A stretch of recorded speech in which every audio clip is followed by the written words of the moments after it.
Advocate Himanshu and welcome to all of you. अगर आप दिल्ली के रहने वाले हैं और सेम डे कोर्ट मैरिज करना चाहते हैं तो इस वीडियो को एंड तक ज़रूर देखिएगा।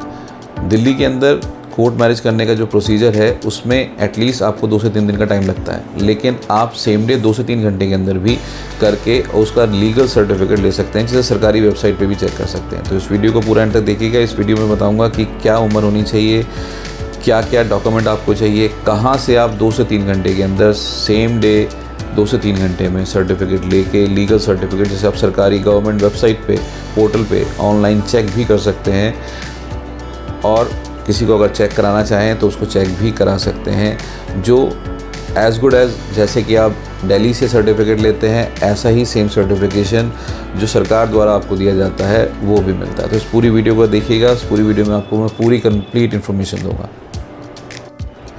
तो सबसे पहले बात करते हैं एज की। एज कितनी होनी चाहिए? एज लड़की की 18 कंप्लीट होनी चाहिए, लड़के की 21 कंप्लीट होनी चाहिए। एज का ध्यान रखें कि एज इतनी ही होनी चाहिए, इससे ऊपर हो, इससे कम नहीं होनी चाहिए, क्योंकि ये मिनिमम एज लिमिट है जो कि एक लड़का और लड़की की एज होनी चाहिए। अब दूसरी बात करते हैं कि डॉक्यूमेंट्स क्या क्या चाहिए। डॉक्यूमेंट्स में नॉर्मल डॉक्यूमेंटेशन होती है, जैसे कि आपके Aadhaar card, driving licence, PAN card, passport, जन्म प्रमाण पत्र, मार्कशीट, टीसी,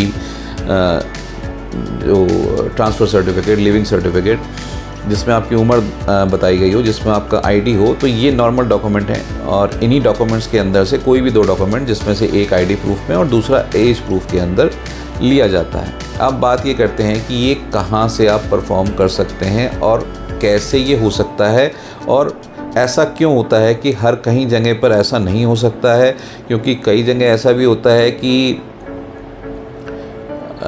या तो मैरिज कराने के बाद एक नोटरी पेपर पकड़ा दिया जाता है, उससे कहा जाता है कि ये नोटरी पेपर है और ये आपका रजिस्ट्रेशन सर्टिफिकेट हो गया। या कई जगह ऐसा करते हैं कि मैरिज करने के बाद आपको हाई कोर्ट से प्रोटेक्शन दिला देते हैं, बट प्रोटेक्शन के अंदर ये मेंशन कर दिया जाता है कि ये अगर आपने रजिस्ट्रेशन नहीं कराया इसका तो ये प्रोटेक्शन वैकेट हो जाएगा। ऐसा कई ऑर्डर्स के अंदर देखा गया है। तो अब वो रजिस्ट्रेशन सर्टिफिकेट तो हुआ नहीं, क्योंकि वो हुआ एक प्रोटेक्शन लेटर, उसी को रजिस्टर्ड बता के जो है वो दे दिया जाता है, और उसके बाद वो रजिस्ट्रेशन एज इट इज़ रह गया, रजिस्ट्रेशन उसका हुआ नहीं। तो उस चीज़ के अंदर कन्फ्यूजन आ जाती है, वो वैलिड नहीं होता। क्योंकि कई जगह फिर आप आर्य समाज लेके जाओगे, वो बोलेंगे जी आपने सिर्फ आर्य समाज करी, इसका रजिस्ट्रेशन नहीं कराया। किसी सरकारी इंस्टीट्यूशन में दिखाओगे तो वो नहीं चलेगा। तो आपको मैरिज के साथ एक रजिस्टर्ड सर्टिफिकेट लेना ज़रूरी है।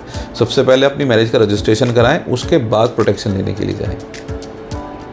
यह सिचुएशन इस तरह की है कि आपको पहले प्रोटेक्शन ही लेनी है, तो आप पहले प्रोटेक्शन ले लें, क्योंकि नॉर्मल भी प्रोटेक्शन मिल जाती है, और उसके बाद आप मैरिज करके उसका रजिस्टर्ड सर्टिफिकेट जो होता है वो आप ले सकते हैं। तो कहने का मतलब ये है कि कई जगह स्टैम्प पेपर पकड़ा दिया जाता है, कई जगह जो है मैरिज करा के उसको एक हाई कोर्ट से एफिडेविट भी दे देते हैं, कई बार हाई कोर्ट से ऑर्डर करवा देते हैं प्रोटेक्शन के लिए, लेकिन वो आपका रजिस्ट्रेशन नहीं होता। जो सीधा प्रोसीजर है, जिस तरह से आपको करना है, जो आपको लेके चलना है, वो है कि आप पहले मैरिज करें, मैरिज करने के बाद उसका रजिस्ट्रेशन कराएं। जब दोनों सर्टिफिकेट आपके पास हैं तब वो मैरिज और उसका रजिस्ट्रेशन, तब वो प्रॉपर मैरिज और उसका रजिस्ट्रेशन होता है। इसके लिए दोनों एक ही धर्म के होने चाहिए। जो मैंने आपको प्रोसीजर बताया कि आप 2 से 3 घंटे के अंदर सेम डे कर सकते हैं, तो उसके लिए दोनों का धर्म एक ही होना चाहिए। तो दोनों हिंदू हो या दोनों मुस्लिम हो, दोनों एक ही धर्म के हैं। तो डॉक्यूमेंट मैंने आपको बता दिया, एज मैंने आपको बता दिया। अब आप कहाँ से कर सकते हैं ये भी आपको बता देते हैं। आप उसके लिए आपको दिल्ली NCR आना पड़ेगा। अगर आप दिल्ली NCR आते हैं तो आप ये जो प्रोसीजर मैंने बताया है इसको फॉलोअप करके 2 से 3 घंटे के अंदर आपको आपका मैरिज और उसका registration certificate same day meal जाता है। उसके बाद आप चाहें तो आपको प्रोटेक्शन लेना है तो अपनी हाई कोर्ट से जाकर प्रोटेक्शन ले सकते हैं, या SSP के पास से जाकर प्रोटेक्शन ले सकते हैं। तो लेकिन पहले प्रोसीजर पूरा करें, क्योंकि मेरा कहने का मतलब ये है कि आधे प्रोसीजर में उस चीज़ को ना छोड़ें, प्रोसीजर को पूरा करें। प्रोसीजर पूरा होगा, प्रोसीजर जब पूरा होगा तभी वो मैरिज को वैलिड माना जाएगा। मतलब as per supreme court registration of the marriage is the compulsory.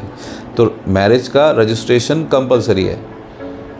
आप कैसे भी मैरिज करो, आप मैरिज मतलब नॉर्मल एंगेज मैरिज करो या आर्य समाज में मैरिज करके उसका रजिस्ट्रेशन कराओ, दोनों ही सूरत के अंदर आपको रजिस्टर्ड करना ज़रूरी है। बिना रजिस्ट्रेशन सर्टिफिकेट के आपके शादी के कार्ड, अगर आपने अरेंज मैरिज करी है या कहीं और आपने मैरिज परफॉर्म करी है किसी भी संस्था में या कहीं पर, वो सिंगल जो सर्टिफिकेट है उसके बिहाफ पे आप रजिस्टर तो करा सकते हैं। लेकिन अगर आप बैंक में अकाउंट खोलने जाएंगे, कहीं विदेश इमिग्रेशन में जाना चाहते हैं, तो आपको एक रजिस्टर्ड सर्टिफिकेट ही देना पड़ेगा। कोर्ट में भी अगर जाएंगे तो कोर्ट भी उसमें रजिस्टर्ड सर्टिफिकेट मांग लेती है। तो इसलिए अपनी मैरिज को रजिस्टर ज़रूर कराएं। और 2 से 3 घंटे के अंदर जो मैंने आपको बताया, आप दिल्ली NCR आके सेम डे 2 से 3 घंटे में उस मैरिज को करा के उसका रजिस्टर्ड सर्टिफिकेट ले सकते हैं। तो उम्मीद है वीडियो पसंद आई होगी। आपको अगर ज़्यादा जानकारी और लेनी है या फिर आपको दिल्ली NCR से सेम डे 2 से 3 घंटे में आप कोर्ट मैरिज करना चाहते हैं, तो नंबर हमारा ऊपर दिया गया, आप हमारे दिए गए नंबर पर हमें कॉल करके आप हमसे सलाह ले सकते हैं। Thank you so much watching this video. मिलते हैं अगली वीडियो में। Bye bye, take care.